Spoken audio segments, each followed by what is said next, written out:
Resumen del libro Patrología de Domingo Ramos Lizón. Capítulo 1. Los padres prenicenos, siglos I al III. Contexto histórico-cultural de la época. Los padres de la Iglesia, protagonistas clave de los primeros siglos del cristianismo, desarrollaron su labor en un contexto marcado por el Imperio Romano. Este marco geográfico y político facilitó la expansión del cristianismo a través de las rutas romanas, aunque enfrentaron tensiones con la religión oficial del imperio. Su pensamiento y obras estuvieron influenciados por la filosofía griega, especialmente el estoicismo y el neoplatonismo, que les proporcionaron herramientas para dialogar con la cultura de su tiempo. La persecución fue un factor constante, desde Nerón hasta Diocleciano, aunque también hubo periodos de tolerancia. Los padres lucharon contra las herejías y elaboraron una teología que defendía la fe cristiana y su ética, fortaleciendo las comunidades frente a las adversidades. Su legado incluye la formulación de doctrinas esenciales, la defensa del cristianismo frente a las críticas paganas y la consolidación de la Iglesia como institución universal y unificadora. Capítulo 2. Los padres apostólicos. Los padres apostólicos, autores del período subapostólico, año 90 al 160 después de Cristo, destacan por su cercanía a los apóstoles y su labor pastoral y catequética en un cristianismo en expansión. Escribieron en griego koiné, reflejando una influencia cultural helenística, y abordaron temas clave como la diferenciación del judaísmo, la confrontación con herejías emergentes y la consolidación de la enseñanza cristiana. Sus escritos, como la Didaché, las cartas de Clemente Romano, Ignacio de Antioquía y Policarpo, presentan una doctrina enraizada en la tradición apostólica y una ética cristiana centrada en la fe, el amor y la unidad de la Iglesia. Textos como El Pastor de Hermas combinan exhortaciones morales y visiones escatológicas. Estos autores sentaron las bases de la teología y liturgia cristiana, subrayando la necesidad de la jerarquía eclesial, la disciplina comunitaria y la preparación para la parusía, dejando un legado esencial para la Iglesia primitiva y la tradición cristiana. Capítulo 3. Literatura apócrifa neotestamentaria. La literatura apócrifa del Nuevo Testamento incluye escritos que, aunque no forman parte del canon bíblico, surgieron en los primeros siglos cristianos y reflejan la influencia de la tradición neotestamentaria. Se clasifican en evangelios, hechos, cartas y apocalipsis, abordando temas como la infancia de Jesús, enseñanzas adicionales de los apóstoles y relatos escatológicos. Algunos apócrifos, como el protoevangelio de Santiago, enriquecen la tradición cristiana con detalles sobre María y la infancia de Jesús, mientras que otros, como los evangelios gnósticos, reflejan corrientes heterodoxas. Los hechos apócrifos narran viajes y milagros de los apóstoles, mezclando elementos edificantes con influencias paganas o heréticas. Las cartas y apocalipsis apócrifos buscan legitimar doctrinas o fortalecer la fe en contextos de persecución. Aunque estos textos no son reconocidos como inspirados, ofrecen perspectivas valiosas sobre la diversidad del pensamiento cristiano y las tensiones teológicas de los primeros siglos. Capítulo 4. Los padres apologistas griegos. La apologética cristiana nació como una defensa intelectual frente a las críticas del judaísmo y el paganismo, desarrollándose especialmente en el siglo II. Los apologistas, como Justino Mártir, respondieron a las acusaciones de ateísmo, canibalismo e inmoralidad, mostrando la superioridad ética y racional del cristianismo. Justino destacó por defender la fe mediante argumentos filosóficos y teológicos, identificando el logos divino con Jesús y presentando la verdad cristiana como la culminación de la razón humana. Otros apologistas, como Tasiano, criticaron la cultura griega y destacaron la antigüedad del cristianismo frente a las tradiciones paganas. La apologética también enfrentó la hostilidad de la sociedad romana, marcada por prejuicios y persecuciones, argumentando que el cristianismo promovía el bien común y la moralidad. Este esfuerzo contribuyó a clarificar la doctrina cristiana, fortalecer la identidad de la comunidad creyente y dialogar con el pensamiento filosófico y religioso de la época. Capítulo 5. Literatura martirial.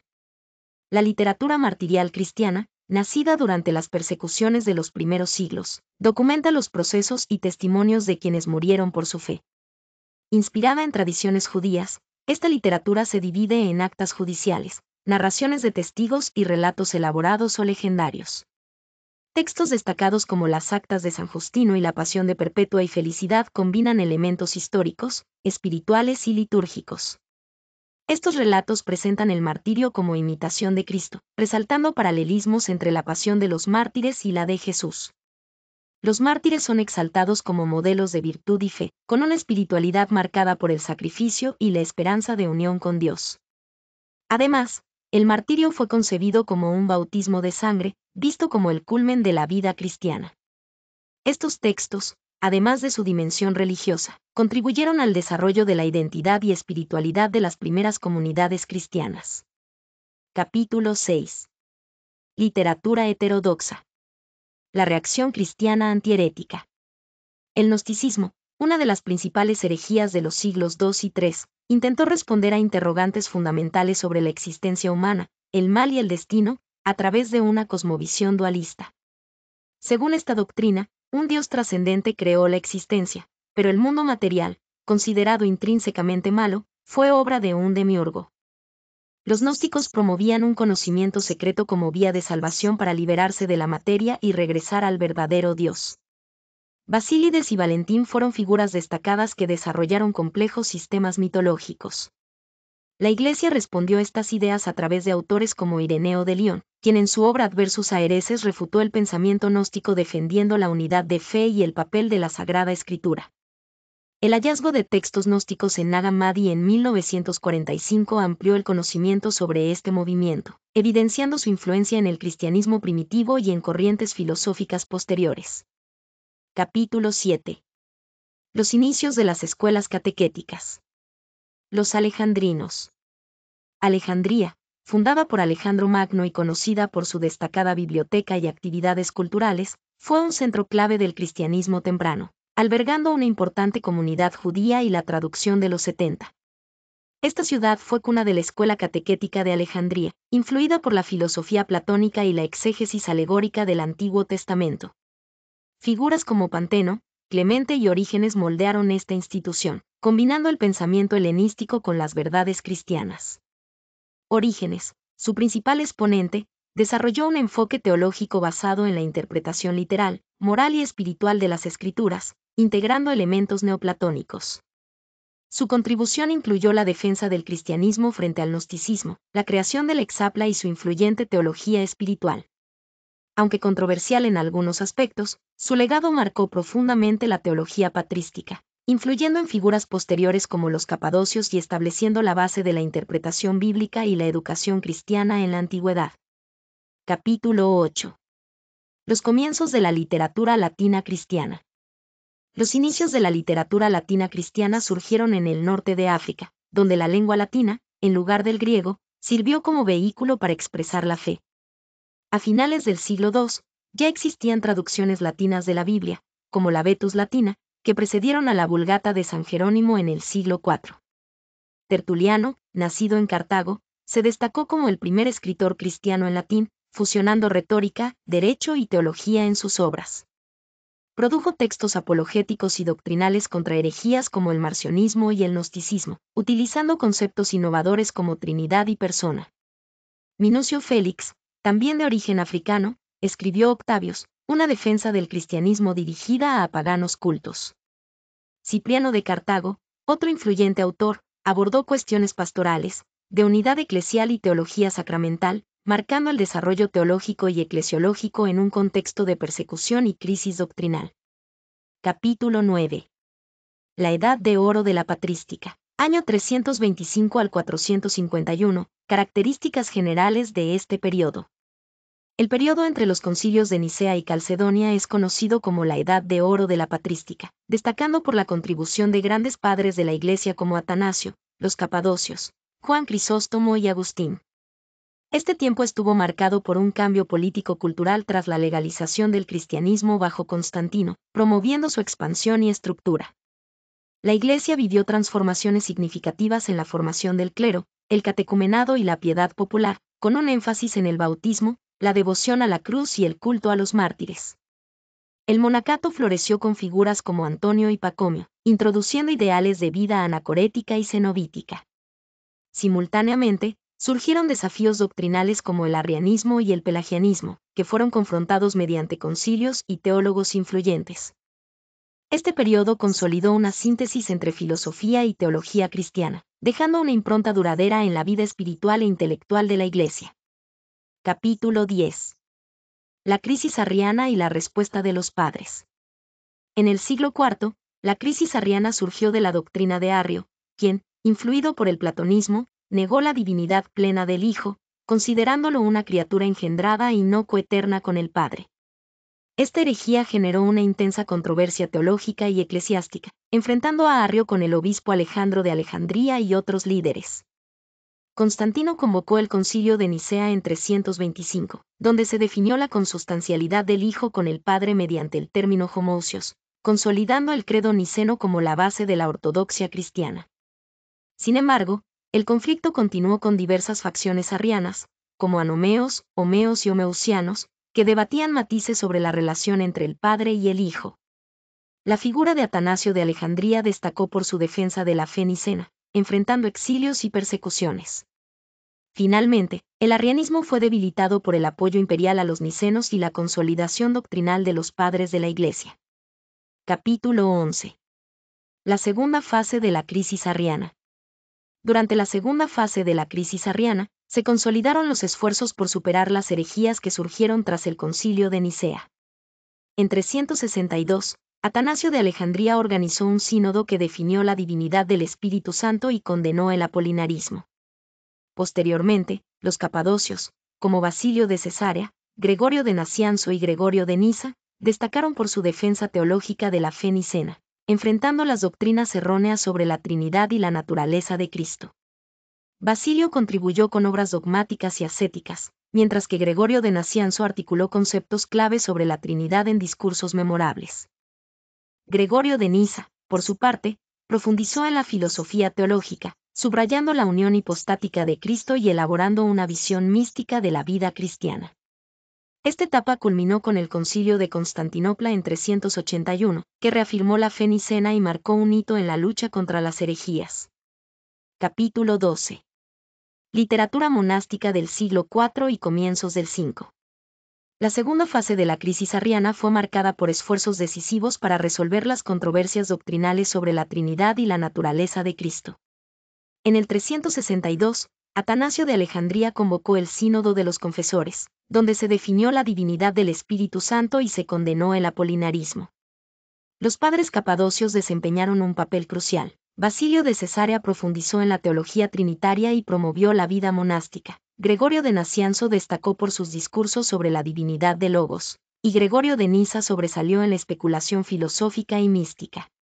Este periodo culminó en el Concilio de Constantinopla de 381, que reafirmó la fe niceno-constantinopolitana, condenó herejías como el macedonianismo y el apolinarismo, y consolidó la doctrina trinitaria.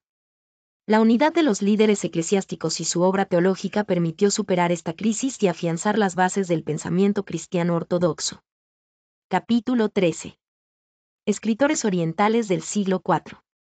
Eusebio de Cesarea, nacido alrededor del año 263, fue un destacado historiador y teólogo cristiano, conocido por su estrecha relación con el emperador Constantino y su papel en la controversia arriana. Elegido obispo de Cesarea tras la persecución de Diocleciano, intentó mediar entre las posturas arrianas y nicenas, aceptando con reservas el término homousios para definir la divinidad de Cristo. Su obra más influyente, Historia eclesiástica, traza el desarrollo del cristianismo desde sus inicios hasta la victoria de Constantino, utilizando fuentes valiosas ahora perdidas. También escribió la Crónica, un compendio cronológico de la historia universal, y la vida de Constantino, con un tono laudatorio hacia el emperador. Eusebio defendió la preparación filosófica y teológica del cristianismo frente al paganismo en sus apologías. A pesar de las críticas por su postura política, su legado perdura como el padre de la historia eclesiástica, aportando una visión única del desarrollo de la Iglesia primitiva. Capítulo 14. Escritores siríacos. Afraates, conocido como el sabio persa, fue un destacado escritor cristiano siríaco del siglo IV, cuya obra principal, Demonstrations, ofrece una visión teológica arraigada en la tradición judeocristiana, sin la influencia helenística presente en otras regiones del cristianismo primitivo. Estas 23 exposiciones, escritas entre el año 337 y 345, Abordan temas como la fe, el ascetismo y la polémica contra el judaísmo, con un estilo basado en la interpretación literal y tipológica de la Biblia. Afraates enfatiza la importancia de la caridad y la humildad en la vida cristiana, promoviendo una espiritualidad centrada en la renuncia y la paz interior. Su concepción de la Trinidad, aunque ortodoxa, no refleja influencias del Concilio de Nicea, ya que la Iglesia persa no participó en él. Sus escritos, influidos por el contexto de persecución bajo el Imperio persa, tuvieron amplia difusión y fueron traducidos a varios idiomas, consolidando su legado en la tradición siríaca. Capítulo 15. Escritores latinos del siglo IV. La teología latina del siglo IV se caracteriza por un distanciamiento progresivo entre Oriente y Occidente, acentuado por las reformas político-administrativas de Diocleciano. La lengua griega perdió influencia en Occidente, lo que llevó a la necesidad de traducciones al latín, destacando las realizadas por Jerónimo y Rufino de Aquileia. En este contexto, Agustín de Hipona desarrolló una teología que definiría el pensamiento occidental, con contribuciones notables en temas como la Trinidad y la antropología cristiana. Junto a él, Ambrosio de Milán y Jerónimo jugaron un papel crucial en la consolidación doctrinal frente a herejías como el donatismo, el priscilianismo y el pelagianismo. La teología latina de este periodo se enfocó en la defensa de la ortodoxia frente a desafíos internos y externos, combinando la reflexión filosófica con la tradición patrística. Su legado perdura en la identidad teológica de la Iglesia occidental hasta la actualidad. Capítulo 16. San Agustín de Hipona. Agustín de Hipona es una figura central del cristianismo, destacada por su impacto en la teología y la filosofía occidentales. Su vida, marcada por una búsqueda intensa de la verdad, lo llevó desde el maniqueísmo y el escepticismo hasta el cristianismo.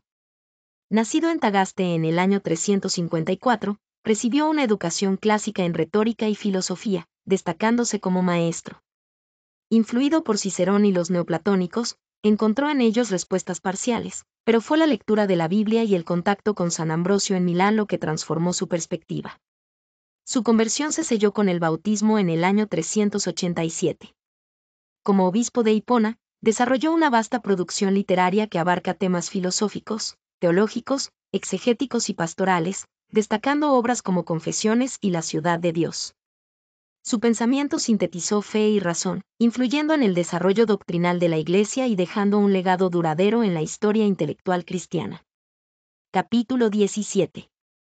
Las controversias cristológicas desde finales del siglo IV hasta el Concilio de Calcedonia, 451. Tras la muerte de Teodosio I en el año 395, el Imperio romano quedó dividido entre Oriente y Occidente, marcando el inicio de cambios profundos debido a las invasiones germánicas. Estas invasiones transformaron las estructuras sociales y políticas, introduciendo a los llamados bárbaros en territorios del imperio, muchos de ellos inicialmente paganos o arrianos. Sin embargo, pueblos como los francos y visigodos se convirtieron al cristianismo, destacando líderes como Clodoveo y Recaredo. Paralelamente, el cristianismo expandió sus fronteras más allá del limes imperial, consolidando su influencia. En este contexto, la Iglesia enfrentó desafíos doctrinales y políticos, a la vez que se fortalecía como institución espiritual y social. A pesar de la caída del Imperio de Occidente en el año 476, la fe cristiana continuó siendo un pilar en la reorganización de las sociedades europeas, integrando a los nuevos pueblos en una identidad común basada en la religión y los valores romanos cristianos. Capítulo 18. La etapa postcalcedonense, 451 a 750. El periodo postcalcedonense, año 451 al 750, estuvo marcado por el intento de los emperadores bizantinos de mantener la unidad religiosa frente a divisiones internas y desafíos externos, como la expansión del Islam.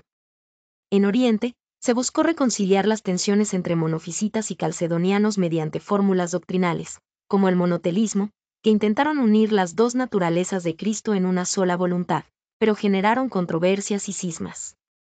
Figuras clave como Máximo el Confesor defendieron la ortodoxia frente a estas posturas. En Occidente, la invasión musulmana trajo cambios significativos en las comunidades cristianas, que, bajo dominio islámico, adquirieron un estatus subordinado, favoreciendo con el tiempo la conversión al Islam.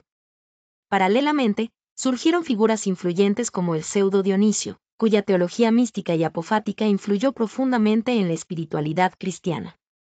En este contexto, la Iglesia lidió con tensiones doctrinales, mientras resistía los embates culturales y religiosos, consolidando su legado teológico y espiritual. Capítulo 19. El Occidente latino después de la caída del Imperio Romano. El movimiento monástico en la tradición cristiana surgió con fuerza en Egipto durante el siglo III, influido por el retiro de cristianos al desierto durante la persecución de Decio. La vida eremítica fue consolidada por San Antonio, cuya biografía escrita por Atanasio inspiró a generaciones. Posteriormente, San Pacomio introdujo el cenobitismo, que estableció la vida comunitaria en monasterios regidos por reglas de servicio fraterno, alcanzando miles de monjes en comunidades organizadas. El monacato femenino también floreció con figuras como Sinclética, ejemplo de vida ascética y liderazgo espiritual para mujeres.